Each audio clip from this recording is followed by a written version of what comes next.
നമസ്കാരം. കോടക് മഹീന്ദ്ര ബാങ്ക് ഓൺലൈനായി പുതിയ ഇടപാടുകാരെ ചേർക്കുന്നതിനും പുതിയ ക്രെഡിറ്റ് കാർഡുകൾ നൽകുന്നതിനും വിലക്കേർപ്പെടുത്തി റിസർവ് ബാങ്ക്.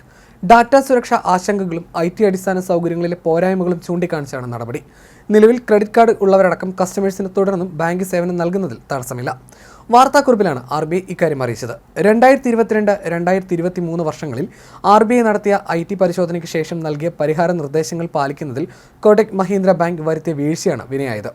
ഡാറ്റ സുരക്ഷ, ഡാറ്റ ചോർച്ച തടയൽ, IT ഇൻവെന്ററി മാനേജ്മെന്റ് എന്നിവയടക്കം നിരവധി പോരായ്മകളും ചട്ടലംഘനങ്ങളും കണ്ടെത്തിയിരുന്നു. ഇവ പരിഹരിക്കാൻ സ്വീകരിച്ച നടപടികൾ കാട്ടി ബാങ്ക് നൽകിയ വിശദീകരണവും തൃപ്തികരമായില്ല.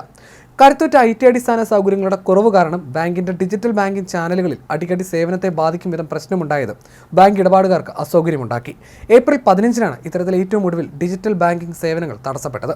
അതേസമയം ബാങ്കിന്റെ ഡിജിറ്റൽ ഇടപാടുകളിൽ വലിയ തോതിലുള്ള വളർച്ചയുണ്ടായി. ക്രെഡിറ്റ് കാർഡ് അടക്കമുള്ള ഡിജിറ്റൽ ഇടപാടുകൾ വർദ്ധിച്ചത് IT സംവിധാനത്തിന്റെ ഭാരം കൂട്ടി. കസ്റ്റമേഴ്സിന്റെ താൽപ്പര്യം സംരക്ഷിക്കാനാണ് ചില നിയന്ത്രണങ്ങൾ ഏർപ്പെടുത്തിയത്. തിരുത്തൽ നടപടികൾക്കും ഓഡിറ്റിനും ശേഷം നിയന്ത്രണങ്ങൾ പുനഃപരിശോധിക്കുമെന്നും RBI വ്യക്തമാക്കി.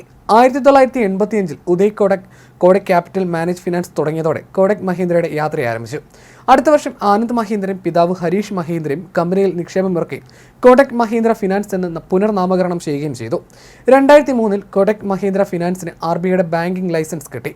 ബാങ്കായി മാറുന്ന ആദ്യ ബാങ്കിംഗ് ഇതര സ്ഥാപനമായിരുന്നു കോടക് മഹീന്ദ്ര ഫിനാൻസ്. കഴിഞ്ഞ വർഷം ഡിസംബർ 31-ലെ കണക്ക് പ്രകാരം ബാങ്കിന് 4.8 കോടി കസ്റ്റമേഴ്സും 1869 ബ്രാഞ്ചുകളും 3239 ATMകളുമുണ്ട്.